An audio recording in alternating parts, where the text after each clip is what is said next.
दोस्तों, आनंद लेखनी ब्लॉग में रोज़ की तरह सभी सज्जनों और बड़ों, देवियों और छोटों का हार्दिक स्वागत है। आज मैं आप लोगों के सामने सबसे पहले मैं बीता हुआ 2022 हमारे जीवन में अच्छे बुरे, खट्टे मीठे जिस प्रकार के भी अनुभव थे उनको लेके आया और आने वाला 2023 जो है वो हमारे जीवन में खुशहाली का जीवन जिए और सबके जीवन में सबके जीवन की मंगल कामना करते हुए मैं नए वर्ष के अवसर पर सबके जीवन की शुभकामना के लिए परमात्मा से दुआएं मांगता हूं और परमात्मा का आशीर्वाद सभी पर बना रहे। इसी परिप्रेक्ष्य में दोस्तों, आज मैंने जीवन को कैसे जानें इसके बारे में अपने विचार लिखे हैं और वही विचार मैं आप लोगों के सामने व्यक्त कर रहा हूं। आप उसको सुनिए। दोस्तों, हम जानते हैं कि जीवन क्या है। सबसे पहले हमें इसके बारे में सोचने की आवश्यकता है। जीता रहना यानी प्राण धारण करना और जीवित दशा यानी ज़िंदगी, इसी को जीवन जो हमारा होता है इसकी यह अवधारणा होती है। दोस्तों, मानव जीवन का सबसे बड़ा उद्देश्य ज्ञान प्राप्त करना है। इस सच को सभी जानते हैं कि यह भी हम जानते हैं कि हमें जीवन को संवारने, सजोने और परिष्कृत बनाने के लिए माता पिता और सद्गुरु का सानिध्य सबसे आवश्यक होता है। जहाँ एक ओर लालन पालन माता पिता के द्वारा और ज्ञान रूपी प्रकाश के से आलोकित करने के लिए गुरु के सानिध्य में रहने से ही संभव हो सकता है।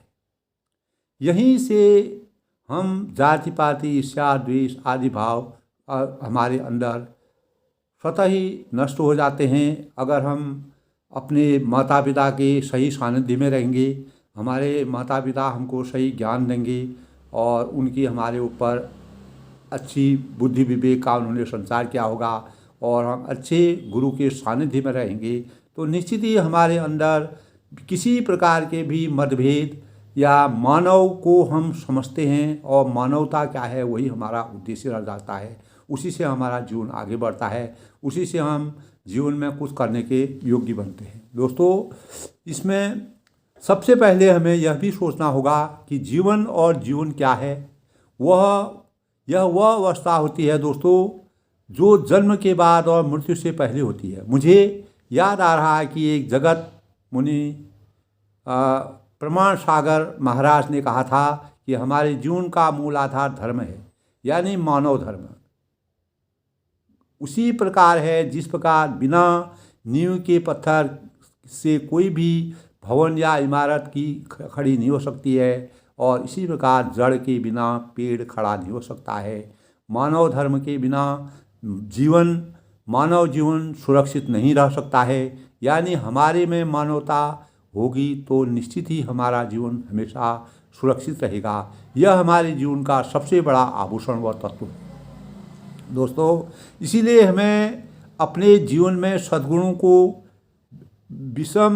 विषम परिस्थितियों में भी कभी नहीं त्यागना चाहिए और जीवन के सच को जानने के लिए किसी भी कर्म को फल की इच्छा से नहीं करना चाहिए और हमारे हाथ में कर्म है, फल की इच्छा परमात्मा पर छोड़ दिया जाना चाहिए। हमें कभी भी ज्ञानी और अपने से बड़ों के सम्मान अवश्य करना चाहिए। जो हमारे ज्ञानी लोग हैं जिनसे हमें ज्ञान प्राप्त होता है उनका सम्मान हमको हमेशा करना चाहिए। उसी से हमारा जीवन आगे बढ़ेगा और अपने धर्म का सम्मान अवश्य करना चाहिए। धर्म हमारा क्या है? हमारा धर्म है मानवता हमारा सबसे बड़ा धर्म है और मैं सभी से कहूँगा कि मैं किसी धर्म विशेष को नहीं जानता हूँ। हमारे कार्यों में, हमारे कर्मों में कर्मण्येव अधिकारस्तु मा फलेषु कदाचन। भाव यही है कि कर्म करते रहना चाहिए, फल की इच्छा परमात्मा पर छोड़ देना हमारा सबसे बड़ा कार्य है। यही हमारे जीवन का सबसे बड़ा सत्य है। आनंदपूर्वक जीवन यापन करना मानव जीवन का सबसे बड़ा धर्म और कर्तव्य है। इसी में हमारी पहचान छुपी हुई है दोस्तों। हमारे शास्त्रों में भी कहा गया है कि बिना सोचे समझे जल्दीबाजी और हताशा होकर हम जीवन की वास्तविकता को जान नहीं सकते। हमें इस उपदेश का पालन करना चाहिए जिससे हम जीवन को समझ सकते हैं। यानी जीवन को हम कैसे समझ सकते हैं, हमको कैसे अपने कार्यों को आगे बढ़ाना चाहिए, कैसे हमको अपने कार्यों को करना चाहिए, कैसे हम क्या होता है। उन्होंने एक जगह हमारे शास्त्रों में लिखा है दोस्तों, शनै पंथा शनै कंथा शनै पर्वत लंघनम शनैर्विद्या शनैर्वित्तः पंच तनि शनै शनै। दोस्तों इसका अर्थात हमारा जो रास्ता होता है वह धीरे धीरे कटता है। हम अगर किसी रास्ते में चलते हैं तो हम धीरे धीरे चल करके आगे बढ़ते हैं, और उसी प्रकार हम कपड़ा होता है वह भी धीरे धीरे बुनाया जाता है। जब बुनकर कपड़ा बुनता है तो वह भी धीरे धीरे बुनता है। पर्वत में अगर हम चढ़ते हैं तो हम दौड़ के नहीं चढ़ सकते हैं, पर्वत में चढ़ने के लिए हमको धीरे धीरे चढ़ना पड़ता है। विद्या व धन भी धीरे धीरे इंसान को प्राप्त होती है। जो इंसान धन और विद्या को बहुत तेज़ी से प्राप्त करना चाहता है वह वास्तविकता के मानवता में नहीं पहुंच पाता है। ये पांचों धीरे धीरे प्राप्त होते हैं, यानी धन और विद्या भी धीरे धीरे प्राप्त होती है। और जो भी मैंने बताया इन तथ्यों को जब हम समझ जाते हैं तो हमारी ज़िंदगी का सच धीरे धीरे सामने आने लगता है।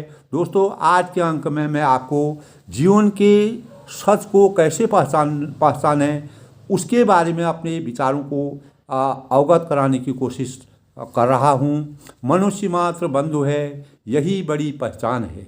मनुष्य मात्र बंधु है यही बड़ी पहचान है। वही मनुष्य है कि जो मनुष्य के लिए जिए। दोस्तों ये मैंने थोड़ा परिवर्तन कर रखा है। दोस्तों हमारे जीवन ही सत्य नहीं है तो जीवन का क्या सत्य हो सकता है। इस संसार में महानाट्यशाला में जितने भी दृश्यमान वस्तुएं हैं हम जबरन उनको सत्य माने हुए हैं। यानी तब तक सत्य व असत्य, सुंदर व बदसूरत, धर्म अधर्म सब कुछ हमें प्रत्यक्ष या अप्रत्यक्ष रूप में दिखाई देता है, और निश्चित ही हम जीवन की हर गतिविधि को सत्य प्रतीत मानते हैं। दोस्तों जहाँ तक मेरी सोच है, समय, देश, काल, परिस्थिति और वर्तमान जिसमें हम जी रहे हैं वही सत्य का प्रतीक है। आध्यात्मिक या व्यावहारिक परिदृष्टि से भी वास्तव में अनुकूल और प्रतिकूल समय ही हमारे जीवन का सबसे बड़ा सच है। दोस्तों इसे कोई नकार नहीं सकता है। कहने का तात्पर्य यह है कि जिस क्षण जो होना है वही अंतिम सत्य है। कोई भी प्राणी इस भवसागर में भौतिक शरीर धारण करके कुछ समय के लिए आता है और चला जाता है। यानी जन्म लेना व त्यागना भी यूनिवर्सल सत्य है और जो कभी मिट नहीं सकता है। इसके प्रकरण के अंतर्गत सबसे बड़ी बात यह है कि हमारे कर्म ही जन्म से लेकर मृत्यु तक हुए उसके बाद तक भी अमृतत्व के चिन्ह होते हैं। यानी हमारी जो पहचान होती है वही हमारे अमृतत्व के सबसे बड़े तत्व होते हैं, सबसे बड़े चिन्ह हैं, पक्ष चिन्ह हैं। इसीलिए जो जन्म लेता है मृत्यु निश्चित है। यही सबसे बड़ा सत्य है। यही सत्य परमात्मा के प्रति लगाव होने का हमें एहसास करवाता है। सबसे बड़ा सत्य मृत्यु है। हर प्राणी का जीवन चक्र एक घड़ी की सुई की तरह चक्रीय रूप में घूमता रहता है। यही जीवन का चक्र है। यानी हमारे जीवन का, मैंने बहुत पहले भी अपने लेख में लिखा था दोस्तों, जीवन जो है हमारा शून्य से शुरू होता है और शून्य में ही समाप्त हो जाता है। इसके बीच की जितनी भी जो स्थिति हमारे जीवन में आती है वह भी मैंने आपको अपने लेख में उल्लेख किया है। इसी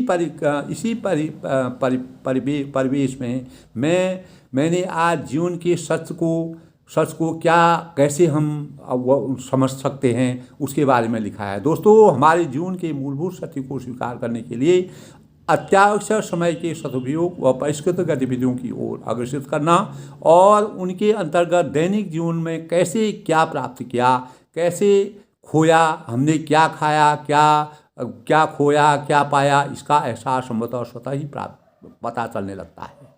हमारे जीवन में ऐसे भी क्षण आते हैं हमें कभी कभी सत्य भी भद्दा सा या कठोर लगने लगता है। ऐसे हालतों में हम सत्य से भागने की कोशिश करते हैं। हर एक आदमी सोचता है कि अगर हमको यहाँ पर सच बनना तो हमको खतरा हो जाएगा। कहीं पर ऐसी विषम परिस्थिति आ जाती है जहाँ पर सत्य बोलने से आदमी कतराता है। इससे बचने के लिए हमें सबसे पहले अपने कर्मों को अच्छे प्रकार संपन्न करने चाहिए, यानी अपने कर्तव्यों के प्रति आस्थावान और समर्पण के भावों को उजागर करने की सबसे बड़ी आवश्यकता होती है। परमात्मा के सानिध्य से हमें रामायण महाभारत के दृष्टांत जीने की कला से जीवन में संतुलन स्थापित करने और मर्यादित जीवन यापन करने की ओर अग्रसित करने की प्रेरणा प्राप्त होती है। सभी लोग महाभारत और रामायण के बारे में जानते हैं। तो इन्हीं से हमको मर्यादा के अनुसार मानवता को इंसान के अंदर रहना कितना ज़रूरी है उनका उल्लेख सब उसमें है। और मैं बहुत अपने लेखों में भी कह चुका हूँ और सभी लोग जानते हैं रामायण और महाभारत में क्या क्या प्रकरण हैं, वो हम भली भांति जानते हैं। हमारे जीवन में कभी कभी सत्य व झूठ के बीच वास्तविक ज्ञान की जानकारी नहीं रहती है। किसी भी बात में निजी प्रतिक्रिया नियंत्रण बनाने रखने में हम उसको सबसे बड़ा झूठ समझते हैं। यानी हम जिस समय को सुख से व्यतीत करते हैं वही सुखी जीवन है। सुखी जीवन ही सुख व दुख के समय होते हुए अहसास की वास्तविक जीवन का सुनहरा जीवन होता है। हमारे जीवन का हमारा किंचित भी अधिकार नहीं है। हमारे जीवन में हमारा कोई भी अधिकार नहीं है, यानी हमारे जीवन का हमारा किंचित भी अधिकार हमारा उसमें नहीं है। किसी भी जीव को पैदा करने का या मरने का अधिकार निजी नहीं होता है, वह परमात्मा के हाथों में है। या हम जितना जीवन लेके आते हैं हम उतना ही जी सकते हैं। जीवन के मार्ग को पारदर्शी बनाने के लिए सत्य मार्ग का अनुसरण, अप्रिय सत्य बोलने से बचने का प्रयास, ध्यान, दया भाव, प्रेरणामयी शांति, कर्म विकास, ध्यान, सचेत प्रेरणा, कल्याणकारी सोच, बदलाव, सही मार्गदर्शन, कार्यों में पवित्रता, नए दूरगामी अनुभव, आध्यात्मिक आकर्षण, अपनी संवेदनाएं, हर संभव परस्पर सहयोग, सहायता वास्तविक जीवन के उत्तम स्रोत हैं। इन स्रोतों को अगर हम ग्रहण करेंगे, अपने जीवन में चरितार्थ करेंगे, निश्चित ही हमारा जीवन एक दिन सफलता की सीढ़ी पर उतरेगा और हम जीवन के वास्तविक सच को समझ पाएंगे। दोस्तों, गीता के उपदेशों में कहा गया है कि जो हुआ अच्छा हुआ, जो हो रहा है वो भी अच्छा है। तुम्हारा क्या गया जो तुम रोते हो, तुम क्या लाए थे जो खो दिया, तुमने क्या पैदा किया जो नष्ट हो गया, तुमने जो लिया यहीं से लिया और जो दिया यहीं से दिया। जो आज तुम्हारा है कल किसी और का होगा। यदि हम सूक्ष्म रूप से विचार करें दोस्तों, तो हमारे जीवन का पूरा रहस्य इन पंक्तियों में निहित है। जो व्यक्ति इसकी सार्थकता को विचारपूर्वक वर्णन करने की थोड़ा भी कोशिश करेगा तो निश्चित ही हम जीवन के सत्य को समझकर अपने जीवन की हर परिस्थिति में सुखमय एहसास करने लगेंगे। यानी हमें कहीं भी अफसोस या ग्लानि महसूस नहीं होगी। दोस्तों, मानव जीवन आवश्यकताओं का घर है। हम कितना भी संगठित करते हैं, अंतिम सांस तक संगठित करने की होड़ बनी रहती है, क्योंकि बिना संगठित किए हमें चैन नहीं पड़ता है। जिंदगी में हैरानी भी होती है और परेशानी भी रहती है। हम हर परिस्थिति में अपने को परमात्मा के सानिध्य में रहने की सोच को जागृत करना चाहते हैं। यह निश्चित भी है, हमारे ऊपर किसी न किसी की मेहरबानी अवश्य रहती है। कुछ पाने के लिए लड़ना, अपनी श्वासों को परेशानी में रखना, अलग अलग तरीके से सोचने समझने निर्णय लेने वाले ताने बाने बुनना, अनेकों प्रकार के समीकरण गुणा भाग लगाने, अनेकों पीढ़ियों तक संगठित करने की होड़ में लगे रहते हैं। हर मानव यही प्रयास करता रहता है। ये मानव का एक नेचर बन जाता है लेकिन वास्तविक जीवन के सच को हमको समझना होगा। ऐसा सभी के जीवन का रहस्य होता है। अंततोगत्ता जीवन का अंत शून्य ही है, यही सबसे बड़ा सत्य है। इस प्रकार की प्रवृत्ति किसी में कम किसी में अधिक रहती है। यदि जीवन जब तक है, भरण पोषण के लिए कर्म प्रधानता होना नितांत आवश्यक है। लेकिन अत्यधिक मात्रा में संगठित करने से कोई भी व्यक्ति दुविधा का शिकार हो सकता है। अंदर से कुंठित विभिन्न प्रकार के मानसिक शारीरिक बीमारियों का शिकार हो जाता है।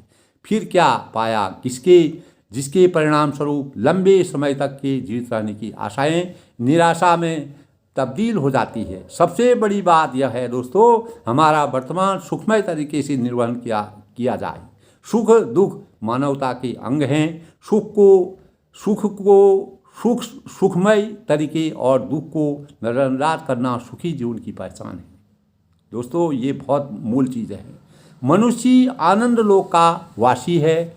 जैसे कि परमात्मा ने हमको हमेशा आनंद से जीवन यापन करने के लिए पैदा किया है और हम अपने आप में आनंद हमारे अंतःकरण में अगर विराजमान होगा तो हम हर समय प्रसन्नता महसूस करेंगे। हर मानव का परम धाम को पहुंचाना यानी परम धाम को हर मानव का यही उद्देश्य होता है कि हम परम धाम तक पहुँचें। यह हमारा लक्ष्य है। मृग मरीचिका से निकलकर भव्य जीवन की प्राप्ति के लिए साधना के मार्गों को अपनाना, अपने गंतव्य तक पहुंचना, लीन होना और साधनरत रहना संकल्प लेना चाहिए। ये हमारे संकल्प होने चाहिए। इससे हमारा जीवन, हम वास्तविक जीवन के सुख को समझ सकेंगे और वह जीवन का जो सच होता है उसको हम महसूस कर सकते हैं। हमारे सामने यह तथ्य सामने आता है कि हम सत्य से क्यों भागते हैं। सत्य कठोर व भद्दा लगता है, उसी भद्देपन से भागते हैं, इसीलिए सत्य से भागते हैं। यानी इस संसार में एक ही तथ्य सत्य है, धरती पर जन्म लेने वाले की मृत्यु निश्चित है। जातस्य ही ध्रुवो मृत्यु। इसके लिए कीट पतंगे अनुरक्त व विरक्त में किसी प्रकार का भेद नहीं है। सत्य सबसे बड़ा धर्म है, असत्य से बड़ा कोई अधर्म नहीं है। सत्य का दूसरा नाम प्रेम है। दोस्तों, शास्त्रों की मर्यादा के अनुसार मानव जीवन में जन्म लेने का तात्पर्य है कि आनंद जीवन में जन्म लेने का तात्पर्य कि आनंद, हंसी, मौज, मस्ती और इसी आनंद के सुख को पाने के लिए जन्म लेते हैं। मानव जीवन परम आनंद का स्वरूप है। मानव जीवन में सभी प्रकार की सुख और सुविधाओं की प्राप्ति हमारा मूल लक्ष्य भी है। हम यह भी जानते हैं कि जन्म से मृत्यु के बीच का समय अंतराल ही जीवन कहलाता है। हमें परमात्मा द्वारा प्रदत्त जन्म हमारी इच्छाओं से होता है। यह सृष्टि द्वारा प्रदत्त है, क्योंकि यही प्रकृति का नियम है, यही सृष्टि का नियम है। सत्य का शाब्दिक अर्थ होता है सतहितम, यानी सभी का कल्याण। यही कल्याण की भावनाओं को हृदय में लगाकर या बसाकर ही व्यक्ति सत्य बोल सकता है। इस प्रकार एक सत्यवादी व्यक्ति की पहचान होती है कि वह वर्तमान, भूत और भविष्य के बारे में ज़्यादा न सोचते हुए अपनी वास्तविक दृढ़ता पर अटल रहता है। हमेशा अपनी वास्तविकता को कभी नहीं खोता, अपने सिद्धांतों पर अटल रहता है। यही जीवन के सत्य को समझने का सबसे बड़ा मूल स्रोत है। अब प्रश्न यह उठता है दोस्तों, हमें जीवन क्यों जीना चाहिए, यानी हमको ये जीवन जीना क्यों चाहिए। इस संसार में ऐसे लोग होते हैं जो हमसे प्यार करते हैं और जिनको हम प्यार करते हैं। यह आपसी आदान प्रदान की प्रक्रिया है। इसी के परिणाम स्वरूप हम चीज़ों को पता लगाने की या सीखने की, समझने की कोशिश करते हैं। हमें कुछ करना चाहिए, इसीलिए जीने की कामना करते हैं। हमारे चाहने वालों की इच्छा भी हमारे साथ रहती है। दोस्तों, हमारे चाहने वाले हर व्यक्ति का कोई न कोई चाहने वाला होता है। जिसका कोई चाहने वाला होता है उसका परमात्मा होता है। दोस्तों, हमारे जीवन के सच को जानने के लिए सबसे ज़रूरी है हमारा व्यवहार, आचार विचार, संस्कार, स्वभाव में परिवर्तन का होना। इसी प्रकरण में शेक्सपियर महोदय ने भी कहा था कि मैंने एक जगह एमए की किताब में पढ़ा था दोस्तों। शेक्सपियर महोदय ने कहा था कि दुनिया में दो संपूर्ण व्यक्ति हैं, एक वह जो मर चुका है, दूसरा अभी पैदा नहीं हुआ है। ये दो व्यक्ति हैं दोस्तों, जो एक तो मर चुका है, दूसरा अभी पैदा नहीं हुआ है।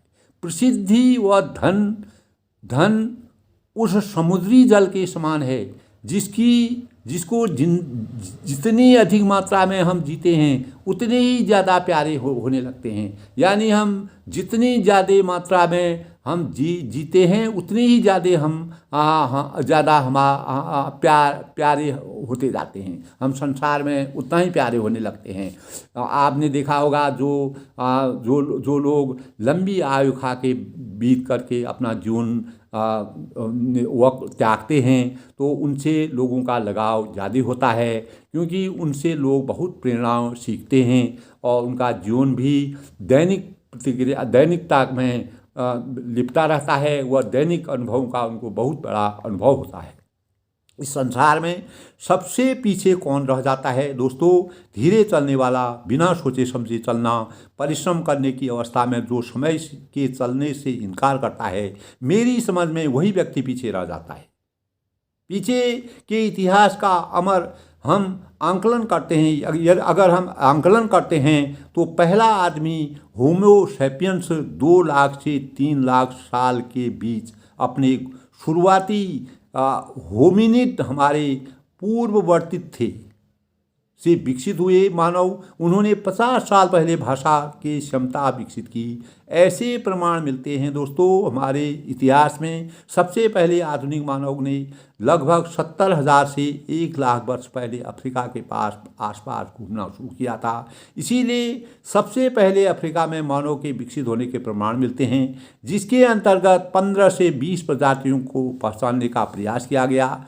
हमने राम वृक्षवेणीपुरी जी के सुंदर सृष्टि की रचना के अंतर्गत त्याग व बलिदान को मानव जीवन के लिए नींव का पत्थर माना। यानी नींव का पत्थर जिस प्रकार सबसे पहले अपना बलिदान करता है, वो तभी बड़ी बड़ी इमारतों का निर्माण होता है। अंततोगत्वा लोग फिर उसकी बनावट की प्रशंसा करते हैं। कहने का तात्पर्य यह है दोस्तों कि सच्चे इंसान को कभी झुकने की आवश्यकता नहीं होती है। वह हमेशा सिर उठाकर चलता है, हमेशा अपना सिर उठाकर चलता है, निडर और निष्पक्ष रखता है। उसकी वास्तविकता उसके स्वरूप में झलकती है। वह कभी भी सत्य और असत्य के बीच के भेद को वह समझता है। दोस्तों, सत्य की पहचान के लिए हर व्यक्ति को अपने भीतर में निहित आत्मा की पुकार को सुनने की आवश्यकता होती है। हमारे अच्छे बुरे कार्यों का सबसे बड़ा न्यायालय हमारे अंतर्मन में छुपी हुई आत्मा है। वहीं से हमें निर्देश मिलते हैं। यदि हम उन निर्देशों का अनुपालन नहीं करते हैं तो उनके दुष्परिणाम किसी न किसी रूप में हमें सहने पड़ेंगे। इसीलिए हमें अपनी निजी आत्मा की आवाज़ के आदर्शों का पालन करना नितांत आवश्यक है, चाहे हम कुछ करें या ना करें। यहीं से हमारी सत्यता और स्वयं के बारे में सोचने की शक्ति प्रदान होती है। हमारे शास्त्रों में, जैसे कि गीता में भी कहा गया है कि सत्य को गिनाया नहीं जा सकता है, असत का कोई अस्तित्व नहीं होता है, उसे रोका नहीं जा सकता है। इसीलिए हमारी आत्मा की आवाज़ सत्य होती है। यदि उसे हम धोखा देते हैं तो पश्चाताप करना पड़ेगा और प्रायश्चित भी करना पड़ता है।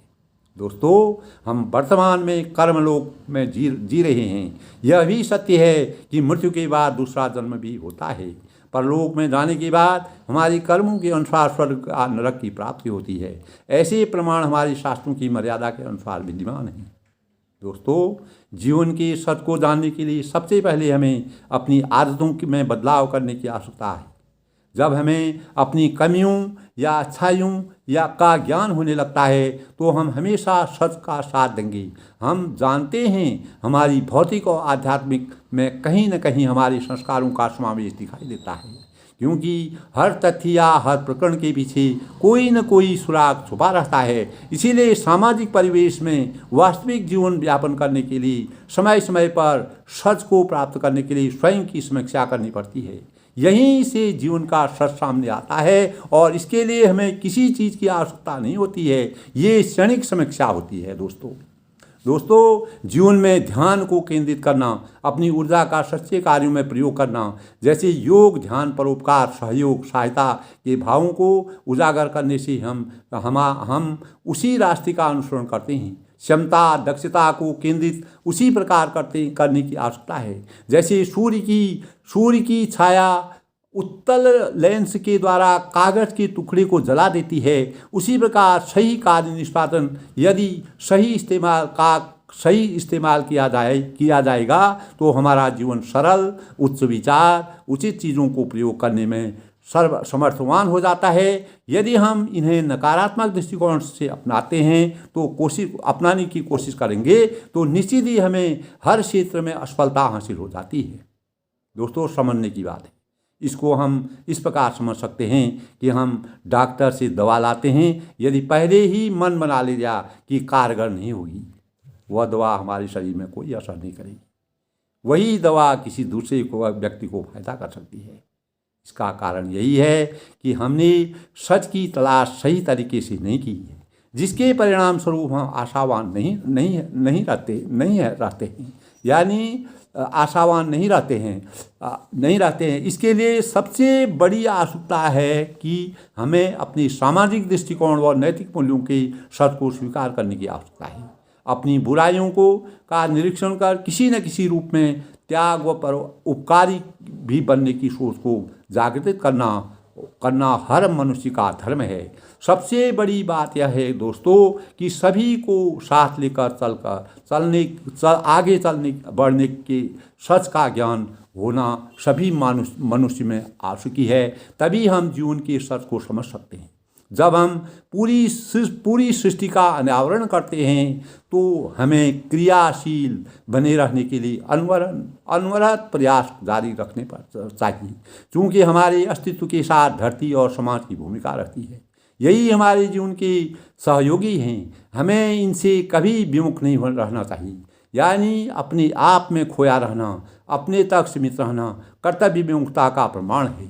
इस भूमंडल में दोस्तों हमारे जीवन के रहस्य में चर यानी चेतन, अचर यानी जड़, दोनों हमेशा कर्मशील रहते हैं। इनका जीवन के साथ अटूट संबंध रहता है। जैसे पशु पक्षी, पवन, सूर्य, चंद्रमा आदि हमारे आकाशीय पिंड होते हैं जो हमेशा कर्मशील रहते हैं। इसकी क्रियाशीलता में किसी प्रकार की भूल चूक नहीं होती है, अर्थात ये हमेशा अनवरत रहते हैं। हमारे मस्तिष्क में कभी कभी चर्चा परिचर्चा भी होती है दोस्तों, क्या परमात्मा ने मनुष्य को उद्देश्य रहित या कर्तव्यहीन बनाया? तो सर्वसम्मति से अधिकतर यही उत्तर मिलता है कि हमारे जीवन का मुख्य लक्ष्य है कि परमात्मा द्वारा प्रदत्त अपने कर्तव्य, जिस कार्य में हम संलग्न हैं उसका अक्षरशः अनुपालन करके सही परिणामों की प्राप्ति करना। जैसे एक सैनिक बॉर्डर एरिया में या कहीं भी कार्यरत रहता है, जो पूर्णतया देशभक्ति का प्रतीक है, जिसके रग रग में मातृभूमि के लिए 24 घंटे त्याग और समर्पण की भावना भरी रहती है।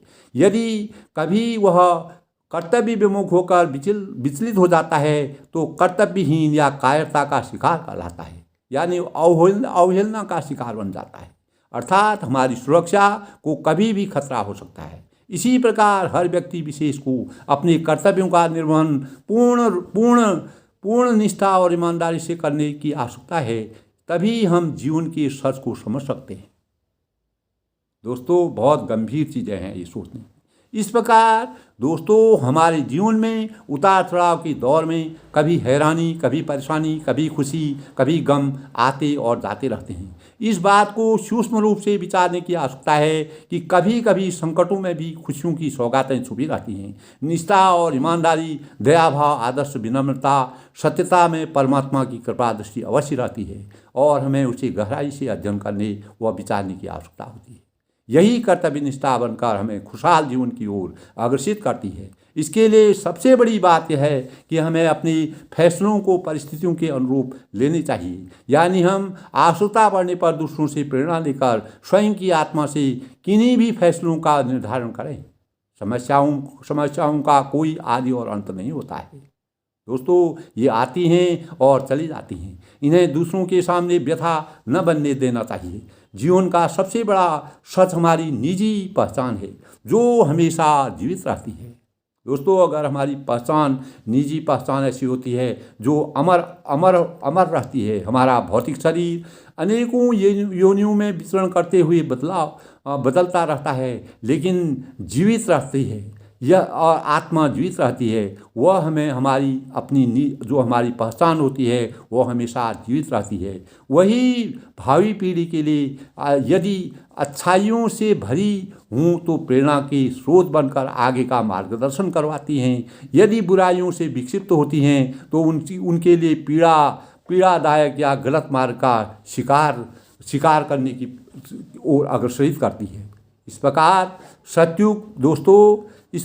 सतयुग, द्वापर, त्रेता और कलयुग के चार चरण हैं, 4 युगों की अलग अलग पहचान होती है, हमारे शास्त्रों में बतलाई गई है। इसका यदि हम सही ढंग से एक आंकलन करते हैं तो उनके रहस्य से जो हमारे सामने आता है वही जीवन का सच है। अर्थात हमें देश काल परिस्थितियों में होने वाले परिवर्तन, चाहे वे जैसे भी हों, उनसे चुनौती का सामना करते हुए कर्मवीर और कर्मशील व्यक्तित्व का निर्माण करके जीवन के सत्य को स्वीकार करके सुनहरे भविष्य की रचना करने की सोच पैदा करनी चाहिए, जिससे हम स्वयं, परिवार, समाज, देश और दुनिया में सबसे अपनी पहचान किसी न किसी रूप में बनाने के लिए सक्षम हो सकें।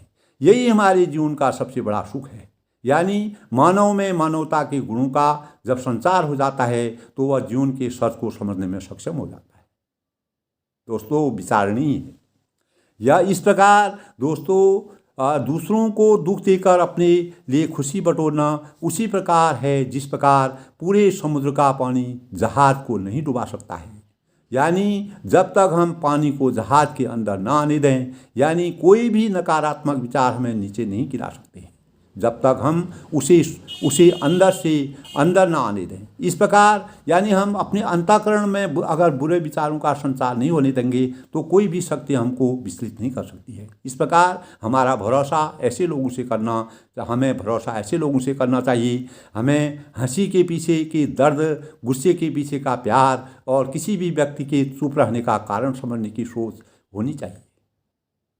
जिस बिंदु पर हमें ये सोच का ज्ञान हो जाएगा, वहीं से हमको जीवन का सच, वास्तविक सच क्या है उसके बारे में हम समझ सकते हैं।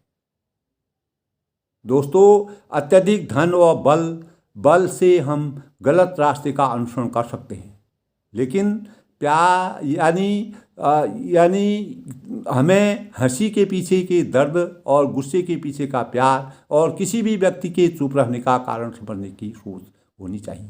स्वाभाविक है, हमारे नेक विचार और सबसे बड़ी पूंजी होती है। अत्यधिक धन और बल से हम गलत रास्ते का अनुसरण भी कर सकते हैं। इसीलिए हमारा कर्तव्य यही होना चाहिए कि हम वक्त के साथ अपने को पहचानने की कोशिश करें, और करना हमारा कर्तव्य है, और हमें जीवन का सच मालूम हो जाएगा। इस प्रकार हमारा विश्वास, ईमानदारी ही हमारी सबसे अमूल्य धरोहर है। परमात्मा हमारा भाग्य नहीं लिखते हैं।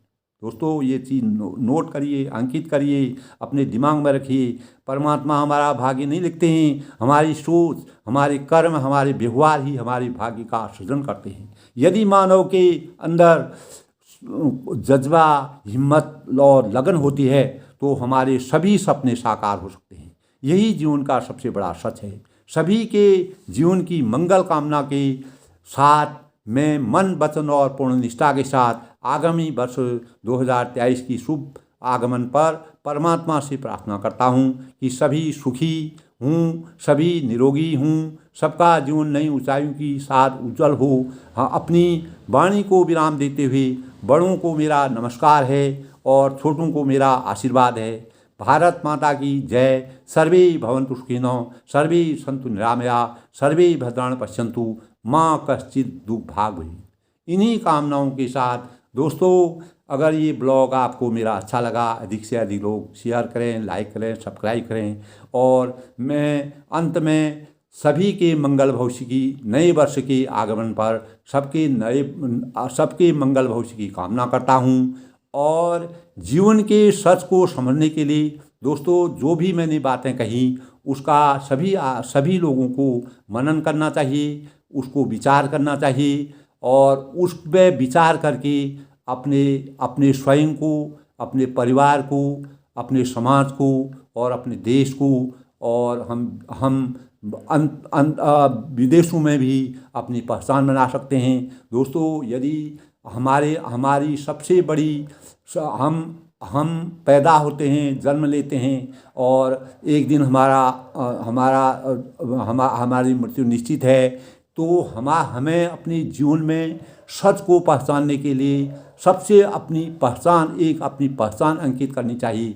वही पहचान हम कितनी पीढ़ियों में जन्म लेंगे, वही पहचान हमारी यहाँ रह जाएगी, वही हमारी आने वाली पीढ़ियों के लिए बहुत बड़ी प्रेरणा की स्रोत होगी। हमारे अच्छे कार्य प्रेरणा के स्रोत होंगे, अगर हमने गलत कार्य किएंगे वह जो है अवहेलना के स्रोत होंगे। इसीलिए दोस्तों हमें सत् कार्यों की तरफ ध्यान देना चाहिए। हमें अपनी सच को पहचानने के लिए जो बातें मैंने कही उसको भावी पीढ़ी को भी मैं अधिक से अधिक पसंद करता हूँ। जो हमारे होनहार हैं, वही हमारे देश के कर्णधार हैं, उनको इन विचारों को सोचना चाहिए और इसका मनन करके अपने जीवन को खुशहाल बनाना चाहिए। मैं नव वर्ष के आगमन पर और पुराने वर्ष के खट्टे मीठे जो भी हमारे विचार थे, अगर हमारे अच्छे विचार थे उनको आगे ले जाएं और हमें अगर कोई गलत विचार हमारे रहे हों तो उनको हम वहीं त्याग दें और हम आगे के भविष्य की कामना करें। सबके मंगल भविष्य की कामना के साथ सबको नमस्कार करता हूँ। नमस्कार। भारत माता की जय।